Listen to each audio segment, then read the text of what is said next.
2 jours, c'est tout le temps qu'il a fallu. Donald Trump débarque d'Air Force One en annonçant qu'il veut rencontrer l'ayatollah. Il dit qu'il serait honoré. Il parle de faire un accord. Et puis, 48 heures plus tard, le représentant principal de l'ayatollah, Moshe Raza, ancien commandant de la garde révolutionnaire islamique, se tourne vers CNN et dit simplement « ça n'arrivera pas ». Pas de réunion, zéro intérêt. Et c'est là que tout s'écroule. Voilà ce que vous devez comprendre en ce moment. Trump pense qu'il contrôle cette négociation. Il pense qu'il peut débarquer, faire ses annonces et que l'Iran va se plier. Mais regardez ce qui se passe réellement. L'Iran ne négocie pas avec Trump. L'Iran pose des conditions. Et Trump, il ne les accepte pas. Donc, rien n'avance. Les marchés ont craché vendredi. L'économie s'effondre. Et pendant ce temps, Trump roule à travers le Wisconsin en disant que tout va fantastiquement bien. Tout va bien. Vraiment? Raza a été clair sur un point. Il y a 24 milliards de dollars en actifs gelés. C'est l'argent de l'Iran. L'accord précédent disait que cet argent serait libéré. Trump refuse. Et sans cette libération, il n'y a pas de discussion, pas de négociation, rien. C'est un test de confiance, dit Raza. Si Trump prend ça au sérieux, 24 milliards, ce n'est rien pour l'Amérique. Mais Trump ne le fait pas. Trump veut négocier sans rien donner en échange. Et l'Iran dit non. Mais attendez, il y a quelque chose de plus grand ici. Raza a aussi dit quelque chose qui devrait terrifier Washington. Si cette guerre continue, si le blocus naval continue, l'Iran va fermer le détroit de Bab el-Mandab. Ils vont fermer la mer Rouge. Ils vont étendre le conflit à l'océan Indien. Et les Houthis, ce groupe proxy iranien qui contrôlait déjà la mer Rouge avant le cessez-le-feu, ils sont prêts. Trump les a même félicités en mai. Il a dit qu'ils étaient forts, qu'ils étaient grands. Et maintenant, ils peuvent être réactivés en quelques heures. Vous comprenez ce qui se passe ? Trump pense qu'il négocie d'une position de force, mais l'Iran contrôle des points d'étranglement stratégiques. 30% du commerce mondial passe par le détroit d'Ormuz. 15% passe par Bab el-Mandab. Si l'Iran ferme ses routes, les prix du pétrole explosent. L'économie mondiale s'arrête.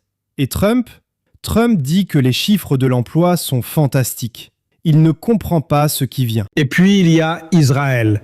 Israël et son Mossad accusent maintenant J.D. Vance d'avoir divulgué un plan classifié, un plan pour utiliser les forces kurdes contre l'Iran directement.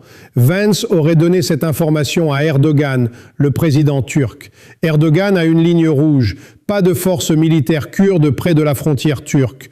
Donc Erdogan a fait pression sur Trump. Et Trump a tué l'opération. Mais le Mossad est furieux.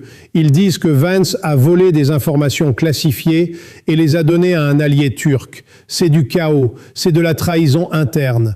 Et pendant ce temps, Trump roule à travers le Wisconsin en disant que tout va bien. Écoutez, Trump a envoyé ses négociateurs à Oak Ridge, au Tennessee. Pourquoi Oak Ridge ? C'est le laboratoire national où les États-Unis font de la recherche nucléaire. Pourquoi maintenant? Parce que Trump vient de réaliser qu'il n'a pas d'experts. Il n'a pas de conseillers qui comprennent vraiment les négociations nucléaires. Bill Nye, que Trump a nommé directeur du renseignement, n'a pas encore été vérifié. Il n'a pas de dégagement de sécurité. Il ne peut pas accéder aux informations classifiées. Et il est supposé diriger toute la communauté du renseignement américain. C'est de la folie. Et voilà ce que les médias ne disent pas. Les négociations nucléaires avec l'Iran sont incroyablement complexes.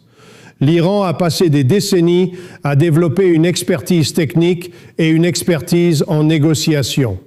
L'Iran sait comment négocier. L'Iran sait ce qu'il veut. Et Trump vient de commencer à lire des livres sur le sujet. Trump vient de réaliser qu'il a besoin d'experts. 3 mois dans cette guerre, 3 mois. Et maintenant il dit « Oh, peut-être que nous devrions parler à des experts. Peut-être que nous devrions comprendre la complexité. » Mais il y a plus, beaucoup plus. Les médias ont couvert quelque chose pendant des semaines. La base aérienne d'Al Udeid au Qatar. C'est le centre de commandement combiné des opérations aériennes.